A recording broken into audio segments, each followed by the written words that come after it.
ஓம் சிவாய நம. ஒரு நிமிஷம் இருங்கப்பா, வீடியோவோட. ஓம் சிவாய நம, ஓம் சிவாய நம. எல்லாம் இந்த சைடு பின்னாடி. ஓம் சிவாய நம. இந்த பர்வதமலையின் துவக்கம் இங்கே தான் வந்துட்டு சிவனோட திருப்பாதங்கள். இந்த திருப்பாதங்கள் வந்து இந்த பகுதியில் தான் இருக்குது. இதை தொட்டு வணங்கிட்டு உங்கள் சிரத்தை அதன் தலைமையிலே பாதத்தில் வைத்து நீங்கள் சென்றால் உங்களுக்கு சோர்வு என்பது வராது. இதை எல்லாருமே என்ன பண்ணுறாங்க, இந்த பாதத்தை வணங்குறது பாதி ஒரு சிலர் தான் போகிறவங்க, ஒரு சிலர் தான் வணங்குறாங்க. மிச்ச பேர் வந்து என்ன பண்ணுறாங்க, நேராக நம்ம போகணுன்ட்டு மேலே போயிடுறாங்க. அவங்க பெரியோர் முதல் கொண்டு சிறியோர் முதல் கொண்டு எதுக்கு இந்த பாதத்தை நம்ம வணங்கணும்னு சொன்னோம்னா, எப்பயுமே பெருமாளை எந்த கடவுளை நீங்கள் போயிட்டு வணங்கினாலும் அந்த கடவுளுக்கு வந்து திருப்பாதத்தை தான் நம்ம பார்க்கணும். ஏன் திருப்பாதத்தை பார்க்கணும்னா, அந்த திருப்பாதத்தை நீங்கள் யாருக்கு இப்படி திருப்பாதத்தை நம்ம வணங்கினாக்கா, எப்பயுமே நீங்கள் யாருக்கிட்ட பெரிய ஆள்கிட்ட போனீங்கனாலும் அவர் காலில் தான் ஓடணுன்றாங்க. ஆசீர்வாதம் பண்ணணும்னாலும் இல்லை ஒரு திருமணம் இது நடந்தாலும் அவங்க பாதத்தில் போயிட்டு காலில் வந்து வணங்குங்கன்னு சொல்கிறாங்க. அப்போ இந்த நினைக்குங்கம்மா, இந்த திருப்பாதத்தில் வணங்கணுன்றப்போ பெரியோர்களுடைய ஆசீர்வாதம் தேவை. தெரிஞ்சாலும் பரவாயில்ல, எப்படி வரும் இப்படி கூட தெரியும். திரு வணங்கணும்னு சொன்னோம்னா அவங்களுடைய பெரியவர்களுடைய ஆசீர்வாதம் வேணும். ஏன்னா ஒரு வாக்குல வந்துட்டு பல நல்ல வாக்குகள் இருக்கு. அவங்க மனமாற வந்துட்டு அவங்க வந்து ஆசீர்வாதம் பண்றப்போ நமக்கு ஒரு சில விஷயங்கள் நமக்கு மனசுல வந்துட்டு நமக்கு நல்லதெல்லாம் நடக்கும். அப்போ அந்த நல்லது எல்லாம் நடக்கணுன்றதுக்கு அப்போ வந்து திருப்பாதத்துல வணங்கணும். அப்போ இந்த பர்வதமலை அடிவாரம் துவக்கம் இந்த பெருமானுடைய திருப்பாதங்கள்.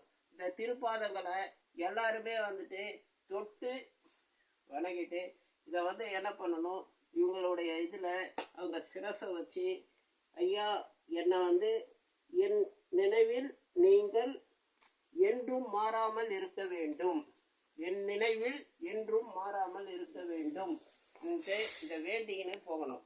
ஏன்னாக்கா நம்ம மூளையில் தான் எல்லாமே ஸ்டோரேஜ் ஆகுது. அப்போ இது ஸ்டோரேஜ் ஆகிறப்போ நீங்கள் எந்த கோயிலுக்கு போனாலும் அந்த பாதத்தை நம்ம வணங்கணும்னுட்டு ஒரு எண்ணம் வரும். அப்போ இந்த பாதத்துக்கு கூடிய சக்தியை பாத பலத்தை கொடுக்கறது வந்து இந்த பாதம். இப்போ இந்த ராமர் பாதம் இருக்கு, இது பாதம் இருக்கு, சிவன் பாதங்கள் இருக்கு. இப்போ இந்த பர்வத மலைக்கு இவ்வளவு தூரம் இவ்வளவு கஷ்டப்பட்டு இந்த மலையில நீங்க ஏறுறீங்கன்றப்போ இந்த திருப்பாதத்தை நீங்க வணங்கிட்டு நீங்க போறப்போ இதுக்கு ஆத்ம சக்தி உங்களுக்கு கிடைக்கும். ஆத்மலிங்கம்னாக்கா நம்ம இதயத்துல இருக்குது ஆத்மலிங்கம். ஆத்மலிங்கம் ஒரு சில இடத்துல தான் இருக்கு. எங்க இருக்குன்னு சொன்னீங்கன்னா இதுல இருக்கு, கர்நாடகால இருக்கு ஆத்மலிங்கம். அது வந்து நம்ம ராவணன் வந்து எடுத்துன்னு போறான். ராவணன் ஒரு சின்ன ஒரு சப்ஜெக்ட் அது. ராவணன் வந்து ஈஸ்வரனை வேண்டுறாங்க. ஈஸ்வரனை வேண்டுறப்போ அவர் என்ன சொல்றாரு, நான் வந்து நான் தான் உங்ககிட்ட வந்துட்டு எல்லா சக்தியும் நான் நினைச்சா நீங்க வரீங்க, நான் வந்து என் கூடவே நீ வந்துடு, நானே வச்சுக்கிறேன், நீ வந்துட்டு தனியாக எங்கேயே இருக்காத, கைலாயத்தில் இருக்காத, நீ அங்கேயே இருக்காத, நான் இங்கே என் கூட நீ வந்துடுன்றாரு. அப்போ என் கூட வந்துடுன்னு சொல்கிறப்போ அப்போ அவர் ஒரு கண்டிஷன் போடுறாரு, நீ ஆத்மலிங்கமா வான்றாரு, நீ முழுசா என்கிட்ட வா, நீ வந்துட்டு சும்மா நீ வந்துட்டு காட்சி கொடுக்கறதுக்காகவோ எதுக்காகவோ வர தேவையில்ல, ஆத்மத்தோட வரணும். அதுக்கு தான் ஆத்மாவோட நீங்க வந்து ஆசீர்வாதம் பண்ணாதான் அது வந்துட்டு இது பண்ணும். ஆத்மாவோட நீங்க வந்து தானம் பண்ணணும், ஆத்மாவோட நீங்க வந்து தர்மம் பண்ணணும், ஆத்மாவோட ஒருத்தருக்கு நல்லது செய்யணும். அப்பதான் வந்துட்டு அதுக்கு பலன் கிடைக்கும். நம்ம ஜீவாத்மா இல்லாத ஏதோ கடமைக்கு யாரோ சொன்னாங்க ஏதோ நம்ம வந்துட்டு வாங்கி கொடுத்தோம்னு சொல்லணும், அதுக்கு பலன் கிடைக்காது. அப்போ அந்த ஆத்மலிங்கத்தை நீ ஆத்மாவோட வா, நீ வந்துட்டு அங்கே வேலைக்கு எனக்கு வரம் கொடுத்தா எனக்கு படிக்குது நான் செய்கிறேன், ஆனால் வந்துட்டு நீ ஆத்மாவோட வந்துட்டீனாக்கா என் கூடவே நீ இருக்கிறல்ல, அப்போ வந்து எனக்கு இன்னும் நான் வேண்ட தேவையில்ல, நான் எனக்கு ஒரு இடர்னாக்கா நீ பார்த்துக்க போகிற. அப்போது அந்த நிலையில் வந்துட்டு நீ வான்றாரு. அப்போ ஈஸ்வரன் என்ன சொல்கிறாரு, ஐயா நீங்கள் வந்து நான் உன் கூட வர, நீ என்னுடைய சிறந்த பக்தன், உலகத்திலே சிறந்த பக்தன் நீ, அந்த பக்தனாக இருக்கிறப்போ நீ என்ன பண்ணுற, சரி உன் கூட நான் வர்றதுக்கு சம்மதம், ஆனால் ஒரு கண்டிஷன், ஒரு இது என்னன்னா, நான் உன் கையில் நான் வருவேன், ஆத்மலிங்கமாக வருவேன். ஆத்மா இல்லாத லிங்கமாக வரப்போ நீ இது எங்கே வைக்கிறியோ அதோட அங்கே செட்டில் ஆகிடுவேன், அதோட நீ எடுக்க முடியும், அதோட இது ஆகிடும். அப்போது இந்த இதை வந்துட்டு சரின்றாரு, அந்த கண்டிஷனுக்கு அவர் ஒத்துக்கிறாரு. இவர் தூக்கின்னு வராரு, லிங்கத்தை தூக்கின்னு, ஆத்மலிங்கத்தை தூக்கின்னு சிவாயிடமா சிவாயிடமா சிவாயிடமா சிவாயிடமான்ட்டு போகிறாரு. அப்படியே போகிறப்போ நம்ம இதில் அந்த மூகாம்பிகா இருக்கு இல்லைங்களா, மூகாம்பிகை தாண்டி இந்த இதில் இந்த அது பக்கத்தில் வந்துட்டு முருடீஸ்வர், அதையும் தாண்டி இந்த இதில் இன்னொரு இடத்துக்கு அவர் போகிறாரு. அந்த இடத்துல வந்து அவர் அங்கே தான் ஆத்மலிங்கம் இருக்குது. அவர் அங்கே போகிறப்ப விநாயகரை அழைக்கிறார். அங்கே இருந்து இலங்கைக்கு போகிறதுக்கு கொஞ்சம் தூரம் தான். அந்த இலங்கைக்கு போகிற கொஞ்சம் தூரத்தில் அவர் என்ன பண்ணுறாரு, விநாயகரை அனுப்புகிறாரு. விநாயகரை கணேசனை அழைச்சி, இதுக்கு மேலே போயிட்டீங்கன்னா நீ அங்கே போய் செட்டில் ஆகிட்டினா ஒன்றும் நடக்காது, அப்புறமா அவனுங்க இருப்ப, அதனால் நீங்கள் அதெல்லாம் இருக்கக்கூடாது, இங்கேயே இது போயிட்டு இது பண்ணுங்கன்னு. அப்போது அவர் விநாயகரை வந்துட்டு இவருக்கு தனித்தாக எடுக்கிற மாதிரி ஒரு சூழலை உருவாக்குறாரு. அப்போ அது எனக்கு தனித்தாக எடுக்குது, நீங்கள் இதை பிடிங்க, நான் வந்துட்டு இதை வைக்கிறேன்ற. அப்போ அது கர்நாடகாவில் தான் அந்த ஆத்மலிங்கம் இருக்குது. அப்போ எல்லாம் அங்கே போனீங்கன்னா பாருங்கள், முருடீஸ்வரை தாண்டி நீங்கள் அங்கே போகிறப்போ எல்லாமே இருக்கும், சரிங்களா. அப்போது அந்த ஆத்மலிங்கமானது அங்கே இருக்குது. அந்த ஆத்மலிங்கத்துக்கு நாம் வந்து ஆத்மாவோட சேர்ந்தது தான் லிங்கம். பஞ்ச ஜோதிலிங்கத்தில் 12 ஜோதிலிங்கத்தில் ஆத்மலிங்கத்துக்கு தனி சக்தி உண்டு.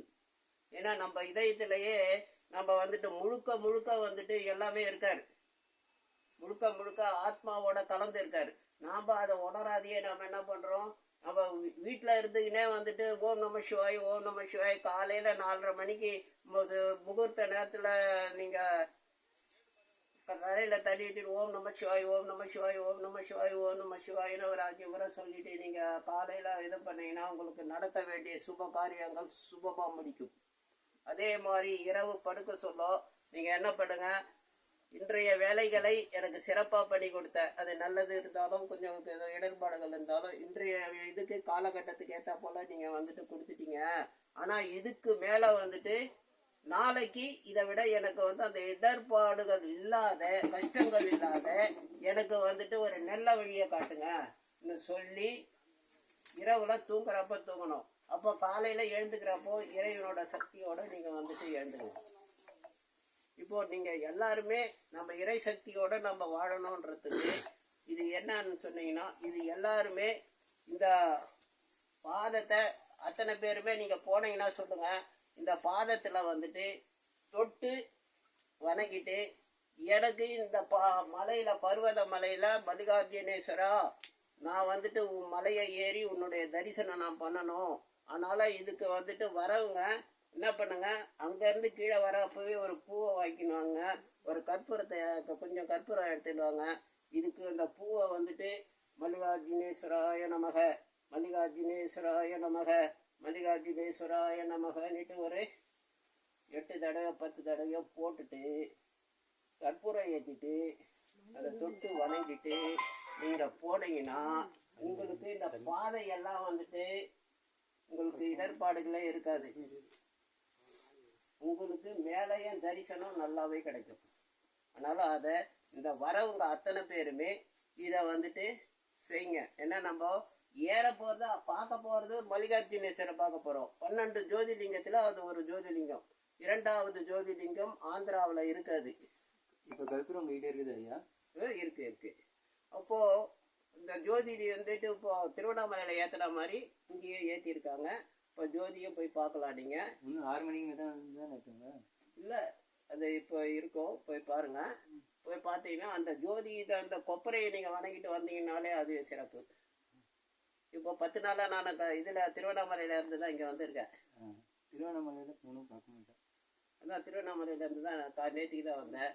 சரி, இங்கே வந்துட்டு எல்லாம் இதை பார்த்துட்டு போவோம், இவரையும் பார்த்துட்டு போவோம்ன்றதுக்காக வந்தோம். இவரை